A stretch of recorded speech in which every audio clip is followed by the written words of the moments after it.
هاي بنات، كيفكن؟ اليوم الفيديو مخصص لكم. بما انه العيد قرب، كل عام وانتم بألف خير يا رب.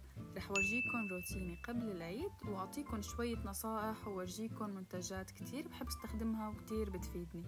اول شي مثل ما شايفين بلشت بشعري، رح احط عليه زيوت قبل الحمام. فرح احط زيت الروزماري، ما بتفرق اي نوع صراحة، في نوعين واثنيناتهم مناح، بس حسيت زيت الميلا اقوى شوي فخلطت معه زيت جوز الهند مشان يخففه، وحطيته بهالشكل على فروة راسي. لازم ندلك الراس منيح مشان تتنشط الدورة الدموية، ولازم توزعوا الزيت على كل الأماكن. فيكن تستخدموا هاي البراش كتير منيح بنات للزيت وللشامبو، بتعمل مساج وملمسها كتير حلو. بعدين حطيت زيت الخروع أو الكاستر أويل على شعري من تحت والأطراف، ووزعته كتير منيح.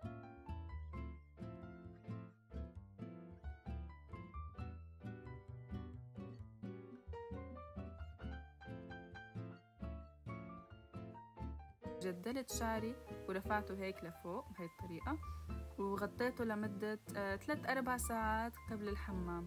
طبعا فيكم تستخدموا أي زيت موجود عندكم يعني، وتخلوه كم ساعة قبل الحمام. بعد ما خليت الزيت كم ساعة على شعري، هلق رح جهز شوي قبل الحمام. فرح جيب الفرشاية هاي وفرشي عالجاف بدون مي، فرشي بهذا الشكل وعلى مهلكن بنعوم مشان ما يتحسس الجلد. وهاي العملية بتنشط الجهاز الليمفاوي وبتخلص الجسم من السموم وبتحسسكن باسترخاء قبل الحمام. بعدين أنا استخدمت كمان مقشر لطيف من دوف بزبدة الشيا وحبوب الرمان، بينترك على البشرة المبللة من 10 ل 15 دقيقة، وبتغسلوه بمي فاترة. هاي العملية كمان بتنظف البشرة وبتشيل الجلد الميت أو الشعر تحت الجلد. وبعدين بيكون الوقت ممتاز إذا بدكم تستخدموا الشفرة أو الليدي شيف أو أي طريقة بتحبوها. أنا بستخدم الشاور فوم، بس بنصحكم تستخدموا معه زيت لطيف مثل زيت اللوز أو زيت الزيتون، لحتى الشعر ما يطلع تحت الجلد ويكون ملمس الجلد ناعم أكتر.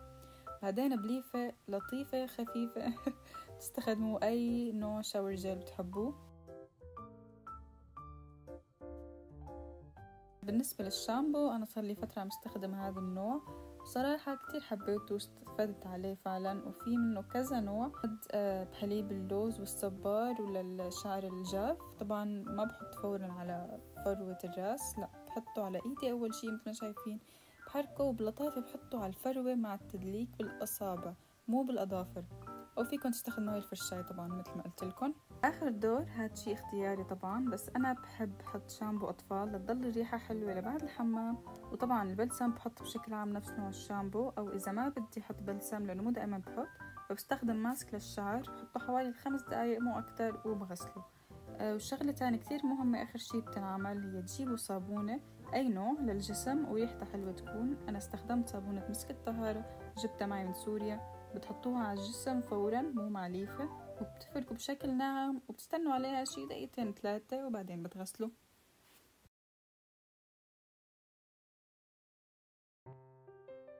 بعد ما أخلص بنشف شعري منشفة ميكروفايبر وبخليها على شعري شي ربع ساعة مو أكتر. بهذا الوقت بيكون وقت الترطيب، بتجيبوا أي زيت أطفال بدكن إياه أو نوع مرطب بتحبوه، أنا هدول مفضلين عندي واللي ريحتهم بتدوم وبتجنن صراحة. وكمان بستخدم بخاخ مسك الطهارة، ريحته ما في داعي اشرحها لأنه أكيد كلكم تعرفوها.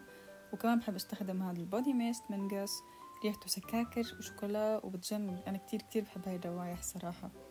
وطبعا زيت مسك الطهارة بتدوم ريحته لأيام بعد الحمام، فأكيد بستخدمه على مناطق النبض أو أي مكان بدي إياه. وما ننسى طبعا ترطيب الرجلين، أنا بستخدم هذا الكريم بزيت شجرة الشاي، كتير منيح وريحته حلوة، برطب بشكل عميق وكتير بنصحكم فيه صراحة. وبعد ما خليت شعري يتنشف شي ربع ساعة بهاي المنشفة، رح أعمل عناية الشعر بعد الحمام، ويلي هي بستخدم هذا الكريم يلي بنحط على فروة الراس تماما، بس كمان بالأصابع يعني دلكم مو بالأظافر، هانتبهوا، وبشكل كتير ناعم كمان. وهون بس كالعادة عم يتخانقوا، وهذا مدري شو شاف عالصيف. اوكي، رح احط زيت الأرغان. هذا بحطه على شعري يعني مو على الفروة، ويعني هيك على الشعر كلياته والأطراف. وكمان بدلكه كتير منيح وبوزع على كل الشعر. هذا الزيت جبته من ألمانيا معي من شي كم شهر، بس لسه ما جربته صراحة وما بعرف كيف استخدمه. يعني مكتوب عليه ألماني ويعني مثل ما شايفين ما عارفة يعني كيف بستخدمه.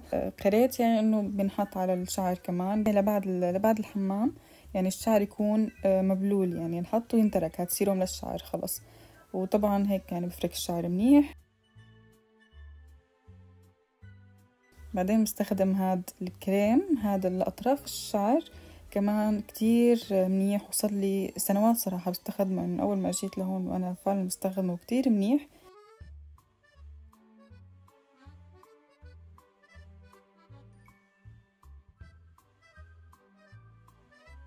وطبعا بعد ما خلصنا عناية بالشعر بنجي لعناية الوجه بعد الحمام. بحط هاي مشان شعري ما يضايقني وأنا عم ساوي ماسكات، وبحط هدول كمان على ايدي مشان ما ينزل المي على تيابي. وبعدين رح استخدم هذا الماسك البيل اوف. هذا الماسك للتقشير الحبوب السوداء، الرؤوس السوداء عفوا، للأنف وللوجه، وفيكم تستخدموه. أنا طبعا هون زاكيت واستخدمت يعني لنص وشي، وأنا بشرتي حساسة. أنا يعني فعلا بعد الحمام تحسست كمان بشرتي بسبب المي السخنة طبعا.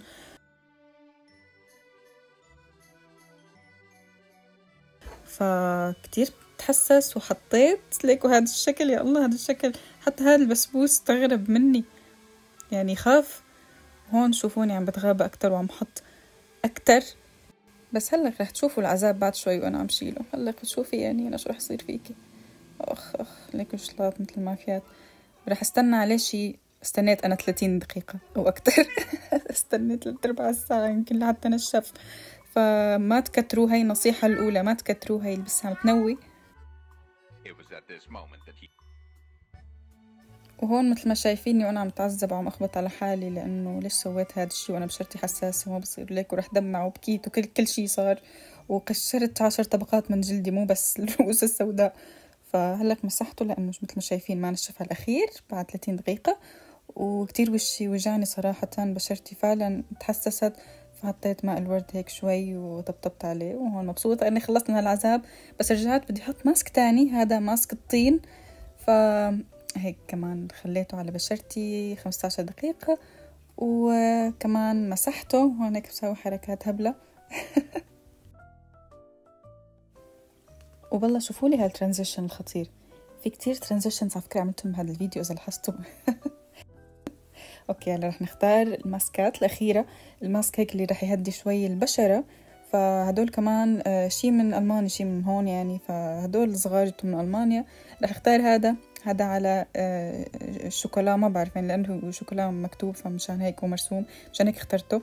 ريحته بتجنن خيال ريحته صراحة. أنا كتير بحب روايح الشوكولا والفانيليا والسكر، هيك شغلات كتير حلوة. فحطيته على بشرتي حسيته لطيف. كمان استنيت 1/4 ساعة وغسلته بمي دافية، وهذا رح يكون آخر ماسك معنا لليوم. تصبحوا على خير لا رح حط كمان هذا الآي ماسك تحت عيوني، هذا بالألوفيرا وكتير منيح صراحة. جبته من شي إن هذا، بس ما توقعته إنه منيح هيك يعني، فعلا شعور حلو بيعطيكم. وبعدين طبعا دلك تحت عيوني بهاي الأداة أو المساج، وكتير منيح صراحة. بعدين بستخدم الليب سكراب هاد من لابيلو صراحة، كتير منيح وبحبه أنا. ما بعرف إذا في منه بكل الأماكن، بس بديل له فيكم تستخدموا سكر وزيت جوز الهند. أو خليته شوي وبعدين مسحته. وبعدين نرجع آخر شي لتنظيف البشرة من كل هالشغلات هاي. استخدمت الغسول اللي بستخدمه أنا بالعادة من لاروش بوزي، هذا الإفكلار. هذا مناسب لبشرتي صراحة وناسب لبشرتي. استخدم هذا التونر كمان جبته من ألمانيا، وبطبطب عليه طبطبة مو بقطنة. وبعدين هذا السيروم كمان لروش بوزي إفكلار. هذا كمان كتير منيح ومناسب لبشرتي مثل ما عم قلكن، يعني كل بشرة إلها شي مناسب إلها. ولابد من الحبة اللي بتطلع قبل العيد دائما وبكل المناسبات. وكمان بستخدم سيروم كافيين سولوشن، بحط نقطتك على أصابيعي وبحطهم تحت عيوني عند الهالات. بضلني هيك بساوي مساج خفيف لطيف. بعدين بحط الكريم الليلي كمان نفس المجموعة. وهون بس عم تخانقوا كالعادة. آخر شي بحط زيت للرموش للكثافة والتطويل قبل النوم. بحط هذا أو زيت الخروع كمان كتير مفيد للرموش. وهيك بفرد شعري شوي لحتى ينشف آخر تنشيفة قبل النوم، لأن ما بستعمل السشوار صراحة كتير. بستخدم هذا الليب سيروم كمان كتير منيح صراحة وبنعم الشفاه. وطبعا ما رح ننسى الإيدين، رح استخدم هذا الكريم كتير منيح صراحة البنات، كتير وفعلا بنصحكم فيه، بيعطي نعومة ويرطب من قلب ورب. أنا صراحة كتير بحتاج للمرطبات ولكريمات الإيدين، فهذا النوع كتير ناسبني. رح استخدم كمان هذا الزيت زيت خاص، رح أحطه على أظافيري إن شاء الله هيك مستقبلا بقولكم شو مكوناته. بس قبل ما أحط المقوي العادي مشان ما هيك لزق بالشعر، رح أحط هدول العطور للشعر. هذا البخاخ ريحته أطفال بتجنن، كتير طيبة. وهذا التاني ريحته فانيليا كمان بموت عليه، كتير أنا بحبه، هذا مفضل عندي صراحة، فبحط منه. وآخر شي في هذا الزيت مثلا أو هذا المقوي أو المقوي هذا التاني كمان فيكم تستخدموا دول. التوب عندي كمان بستخدمون وكتير مناح صراحة. آخر شي بحط كمان هيك قطر خفيف لطيف كمان هيك مشان تدوم ريحته، يعني كله هيك مزيج من العطور. وببخ كمان سبلاش أو بودي ميست، يعني هيك بحب ريحته تكون خفيفة صيفية على التخت قبل ما انام. وهيك بنكون خلصنا الفيديو. لا تنسوا تتابعوني على مواقع التواصل الاجتماعي، بحبكم كتير، بشوفكم الفيديو الجاي. باي باي.